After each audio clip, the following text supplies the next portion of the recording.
आज हम पढ़ेंगे लैरिंग्स के बारे में। उसके पहले हम लोग देख लेते हैं इसमें कितने पॉइंट्स कवर करना है हमको। इंट्रोडक्शन, उसका सिचुएशन, उसका साइज, जॉइंट्स, फिर cartilage of larynx, intrinsic muscles of larynx, functions of the muscles, उसके बाद उसका ब्लड सप्लाई, नर्व सप्लाई, उसका clinical anatomy. Okay, now let's start. Intro. Larynx ये अपर पार्ट होता है लोअर रेस्पिरेटरी ट्रैक्ट का, also known as voice box. इसको voice box या फिर ऑर्गन ऑफ फोनेशन भी बोलते हैं। ये स्पिंक्टर की तरह काम करता है at the inlet of lower respiratory passages. हमारा जो लोअर रेस्पिरेटरी पैसेज होगा उसके लिए स्पिंक्टर का काम भी करता है। ये सिचुएशन ये लाई करता है in anterior mid line of the neck. ये एक्सटेंड होता है from the root of the tongue से टू द ट्रकिया तक। अडल्ट मेल में ये C3 से C6 तक होता है वर्टिब्रा में, एंड अडल्ट फीमेल में C1 से C4 वर्टिब्रा पे लाई करता है, और अडल्ट फीमेल और चिल्ड्रंस में ये C1 से C4 वर्टिब्रा में लाई करता है। अब इसका साइज़ कितना होता है? इसका 44 मिलीमीटर होता है मेल में और 36 मिलीमीटर होता है फीमेल में, इसकी लेंथ होती है ये। फिर इसमें जॉइंट्स में क्या होते हैं? 2 जॉइंट होते हैं, क्रिकोथायरॉइड्स एंड क्रिकोएरिटिनॉइड जॉइंट। उसके बाद कार्टिलेज में इसमें टोटल 9 कार्टिलेज होते हैं, 3 पैड और 3 अनपैड। अभी 3 पैड, एक पैड में कितना होता है? 2 होता है, तो इस हिसाब से हमारे पास 3 पैर है तो कितना होगा? 6 हो गए। पैर वाले कौन कौन से हैं? एरिटिनॉइड, कॉर्निक्यूलेट एंड क्यूनिफॉर्म। एरिटिनॉइड जो है वो कप शेप का होता है, कॉर्निक्यूलेट जो है वो हॉर्न शेप का होता है, और क्यूनिफॉर्म जो है वो वेज शेप का होता है। और 3 अनपैड जो है वो होते हैं thyroid, epiglottis and cricoid. Thyroid जो है वो शील्ड शेप का होता है, एपिग्लॉटिस जो है वो लीफ शेप का होता है, और क्रिकॉइड जो है वो रिंग शेप का होता है। इसको हम लोग याद कर सकते हैं बाय टेक-एक्ट। इसको हम लोग याद कर सकते हैं टेक-एक्ट से। अब हम लोग इंट्रिंसिक मसल्स ऑफ लैरिंग्स के बारे में पढ़ते हैं। इसमें कौन कौन से मसल्स होते हैं? टोटल 9 मसल्स होते हैं। Thyroepiglottic, thyroarytenoid, cricothyroid, lateral cricoarytenoid, posterior cricoarytenoid, aryepiglottic, vocalis, transverse arytenoid and oblique arytenoid. इसको हम लोग याद करने का एक ट्रिक देखते हैं।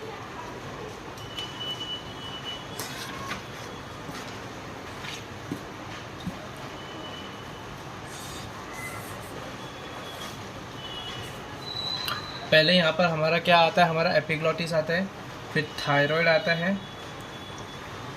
यहाँ पर ए, ओके, और यहाँ पर हमारा यहाँ पर आता है हमारा C, कॉर्निक्यूलेट, और यहाँ पर एरिटिनॉइड, ओके। ये एपिग्लॉटिक, थायरॉइड, क्रिकॉइड, ठीक है। ये पोस्टीरियर क्रिकॉइड होता है और ये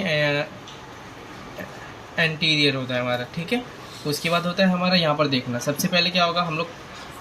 सबसे पहले हम लोग यहाँ से ड्रॉ करेंगे। आ गया पेन, ये देखिए। सबसे पहले हमारा थायरॉइड से ऊपर की तरफ ड्रॉ करना 1, फिर यहाँ से नीचे से एरिटिनॉइड 2, फिर यहाँ से हमारा तीसरा, ये फिर एक हमारा होगा चौथा, ठीक है। हमने सबसे पहले ये किया, फिर यहाँ पर ऐसा दूर, ठीक है। अब एरिटिनॉइड में हमको 3 बनाना है, 1, 2, 3, ओके। अब हमारा एरिटिनॉइड से थायरॉइड तक 1 जाएगा, और एरिटिनॉइड से एपिग्लॉटिस तक 1 जाएगा, ठीक है। अब हमारा क्या हो गया? सबके नाम देखते हैं हम लोग। इसको हम लोग फर्स्ट दे देते हैं थायरोएपिग्लॉटिक, दूसरा हमारा होगा थायरोएरिटिनॉइड, तीसरा हमारा होगा क्रिकोथायरॉइड, चौथा हमारा होगा लैटरल क्रिकोएरिटिनॉइड, पांचवा होगा हमारा पोस्टीरियर क्रिकोएरिटिनॉइड, छठा होगा हमारा एरीएपिग्लॉटिक,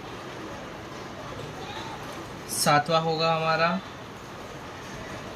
वोकैलिस। एरिटिनॉइड से जो थायरॉइड तक जाता है इसको हम लोग एपिग्लॉटिस बोलते हैं।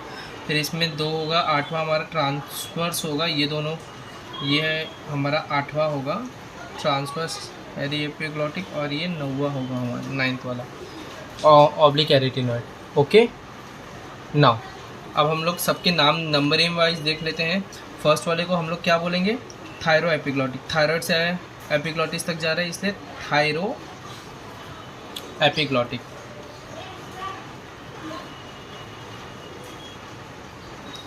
फिर दूसरा हमारा होगा थायराइड से एरिटिनॉइड तक जा रहा है इसलिए हम लोग बोलेंगे थायरो एरिटिनॉइड। तीसरा होगा हमारा क्रिकोइड से थायराइड तक जा रहा है, इसके लिए हम लोग इसको बोलेंगे क्रिकोथायरॉइड। ठीक है, क्रिकोथायरॉइड।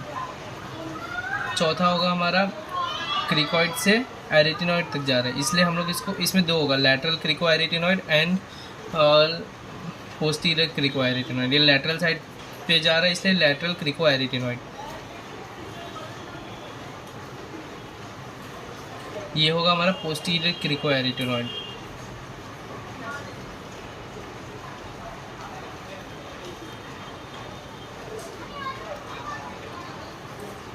अब छठा हमारा ये एरिटिनॉइड से एपिग्लॉटिस तक जा रहा है, इसको हम लोग बोलेंगे एरी एपिग्लॉटिक। ओके, सेवेंथ वाला होगा हमारा वोकैलिस, जो एरिटिनॉइड से थायराइड तक जा रहा है, इसको हम लोग वोकैलिस मसल बोलते हैं। हमारा ये दो एरिटिनॉइड के बीच में जो बनता है इसको हम लोग ट्रांसवर्स एरिटिनॉइड बोलते हैं।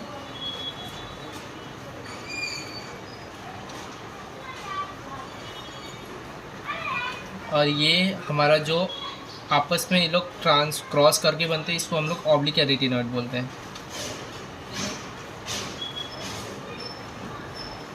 होप आपको ये पूरे मसल्स के नाम समझे होंगे। अब हम आगे बढ़ते हैं। अब हम लोग फंक्शंस देखेंगे इन सब के मसल्स में।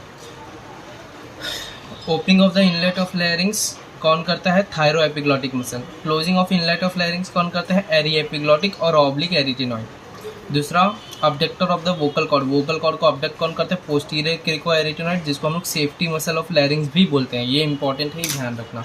पोस्टीरियर क्रिको एरिटिनॉइड को हम लोग सेफ्टी मसल ऑफ लैरिंग्स भी बोलते हैं। ये एमसीक्यू के लिए पूछा जा सकता है। फिर adductor of the vocal cord कौन है, lateral crico arytenoid, transverse arytenoid and oblique arytenoid. फिर third tensor of the vocal cord, vocal cord को टेंस कौन करता है, क्रिकोथायरॉइड करता है, जिसको हम लोग ये क्रिकोथायरॉइड को मॉड्यूलेशन ऑफ वॉइस चेंज भी कर सकते। सॉरी नो, सबसे पहले फंक्शंस में देखेंगे हम लोग। Opening of the inlet of larynx कौन करता है, thyro epiglottic muscle. Closing of inlet of larynx कौन करता है, एरी एपिग्लॉटिक या फिर oblique arytenoid. Abductor of the vocal cord, posterior crico arytenoid, जिसको हम लोग सेफ्टी मसल ऑफ लैरिंग्स भी बोलते हैं। ये इंपॉर्टेंट है, ध्यान रखना, इसको एमसीक्यू के लिए भी पूछा जा सकता है। अडक्टर ऑफ वोकल कॉर्ड कौन करता है, lateral crico arytenoid, transverse arytenoid and oblique arytenoid. Okay, now tensor of vocal cord, vocal cord को टेंस कौन करता है, cricothyroid and modulation of voice भी करता है हमारा cricothyroid. Relaxer of the vocal cord को रिलैक्स कौन करता है, thyro arytenoid and vocalis. Elevation of larynx, larynx को एलिवेट कौन करता है, thyrohyoid and mylohyoid. Depression of larynx, larynx को डिप्रेस कौन करता है, स्टर्नोहायोइड और स्टर्नोथायरॉइड। ओके, अब हम आगे बढ़ते हैं। ब्लड सप्लाई वोकल फोल्ड तक कौन करता है, सुपीरियर लैरिंजियल आर्टरी और इन्फीरियर लैरिंजियल आर्टरी। ओके, और वीनस ड्रेनेज सेम रहेगा, superior laryngeal when and inferior laryngeal when. Okay, अब नर्व सप्लाई में क्या होगा, मोटर नर्व कौन सा है, रिकरेंट लैरिंजियल नर्व, इस सारे इंट्रिंसिक मसल्स को सप्लाई कराएगा except cricothyroid. External laryngeal nerve ये क्रिकोथायरॉइड को सप्लाई करेगा। और एग्जाम टाइम में अगर आपको याद रखना है तो सिर्फ यही डायरेक्टली याद रखना है, रिकरेंट लैरिंजियल नर्व और external laryngeal nerve. Okay, sensory nerves में क्या होता है, इंटरनल लैरिंजियल नर्व और recurrent laryngeal nerve. Internal laryngeal nerve up to the vocal cord and below vocal cord recurrent laryngeal nerve. Clinical anatomy के बारे में हम लोग पढ़ते हैं। इस पर देखेंगे सबसे पहले हमारा safety muscle of the larynx कौन होता है, हमने पीछे बात किया था, पोस्टीरियर क्रिको एरिटिनॉइड। ये क्या करता है, अलाउ करता है entry of the air into the respiratory tract में एयर को आने देता है। फिर प्रोटेक्टिव कफिंग क्या होता है, ये एक्साइट होता है जब फॉरेन ऑब्जेक्ट एंटर करता है लैरिंग्स पे। बाहर से कोई अगर ऑब्जेक्ट हमारे लैरिंग्स के अंदर चला जाए तो हमारे प्रोटेक्टिव कफिंग होता है। फिर इंटरनल लैरिंजियल नर्व इंजरी कौन है, anaesthesia of the mucous membrane, mucous membrane जब एनेस्थीसिया हो जाता है देयरफॉर फॉरेन बॉडी जो है रेडिली एंटर कर सकते हैं हमारे लैरिंग्स के अंदर। इसका हम लोग डायग्राम देखते हैं लैरिंग्स का। लैरिंग्स में देखिए सबसे पहले हमने ये डायग्राम है, इसके अंदर अटैचमेंट एंड मसल्स ऑफ लैरिंग्स है। इसमें देखिए सबसे पहले क्या हो गया, ये हमारा ऊपर वाला थायरो एपिग्लॉटिक लिगामेंट, फिर ये वेस्टिबुलर लिगामेंट, ये हमारा थायरो एरिटेनॉइड मसल, ये हमारा वोकैलिस मसल, ये हमारा वोकल लिगामेंट, फिर यहाँ पर ये होगा हमारा टेंडन ऑफ ईसोफेगस, ये है हमारा पोस्टीरियर क्रिको एरिटेनॉइड, और ये ऊपर वाला हमारा एपिग्लॉटिस, और ये सबसे बड़ा वाला हमारा थायराइड कार्टिलेज, ये देखो शील्ड की तरह दिख रहा है और ये लीफ की तरह दिख रहा है। Okay done. अगर वीडियो अच्छी लगी हो तो लाइक शेयर एंड सब्सक्राइब करें।